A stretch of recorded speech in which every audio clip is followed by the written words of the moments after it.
The Department of Transportation DOTR, together with Muntinlupa City Government, inaugurated the agency's first road safety park, a landmark step in the DOTR comprehensive strategy to make Philippine roads safer, more inclusive, and more people-centered.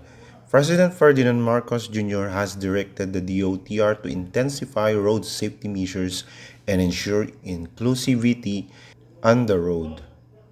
Ang parating utos po sa atin ng Pangulo ay siguraduhin po nating ligtas ang ating kalsada, hindi lang po sa lahat ng mga motorista o sa mga pedestrian, pero sa lahat ng tao sa lansangan, said Transportation Secretary Banoy Lopez. The Road Safety Park is designed as a model infrastructure experience for the next generation of road users. With an area of 3,140 square meters located in Tunasan Bay Walk, the park features simulated road networks, cycle lane classifications, a public transport stop, a road signage park, a staged area, and a viewing deck. It is very crucial to start road safety education early among children. Learning road signs at a young age protects children, especially when crossing the streets, and make them responsible drivers in the future. Hindi po naging kultura ng mga Pilipino ang road safety. Hindi po naging kultura ng mga Pilipino ang road safety. Kaya ako po ay sumasang-ayon kay Mayor Raffy Biazon sa umpisa pa lang. Bilang kasama ng curriculum ng mga bata ay dapat merong nagpag-aaral. Dapat kasama na yan sa mga dinidiscuss sa ating paralan, the transport chip stress. Road crash data from the Metropolitan Manila Development Authority MMDA consistently points to human error as the primary cause of road incidents. The Road Safety Park directly addresses this by cultivating a new generation of educated, safety conscious drivers who understand not just the rules of the road but the responsibility that comes with using it.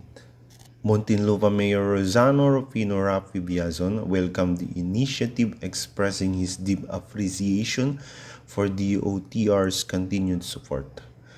Well, we are very thankful for their support at maganda ang naging direksyon ng DOTR, which is towards active mobility at saka road safety, dahil yan ang tawag ng panahon. Gone are the days na car-centric tayo, said Mayor Biazon. Alongside this initiative, the DOTR is actively building protected bike lanes and dedicated walkways across the country. Representatives from various advocacy groups, namely the Alt Mobility PH, Commuters for Change, and Barangay Organization of Persons with Disabilities, express their gratitude to DOTR and show their support for the Road Safety Park. Ang lansangan natin ay may puwang para sa lahat ng road users, lalo na sa mga vulnerable road users katulad ng pedestrians, persons with disabilities at bike users. So as we teach our children the road safety ethics, we should also teach them their rights, said Commuters for Change Convenor Toix Serna. Ang parating utos po sa atin ng Pangulo ay siguraduhin po natin ligtas ang ating kalsada, hindi lang po sa lahat ng mga motorista o sa mga pedestrian, pero sa lahat ng tao sa lansangan. Inclusion is not an afterthought.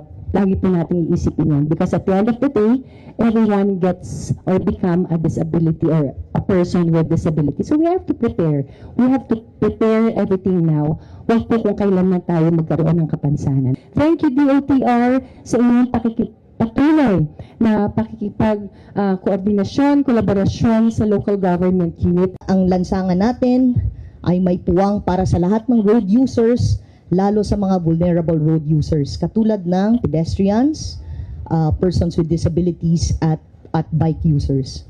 So as we teach our children the road safety ethics, no, as vulnerable road users, they are very vulnerable road users, no, we should also teach them the rights. Well, we are very thankful for their support at maganda nga na naging direction ng DOTR is towards active mobility at saka road safety. Dahil yan ang tawag ng panahon. Gone are the days na car-centric tayo. Kasi hindi po naging kultura ng mga Pilipino ang road safety.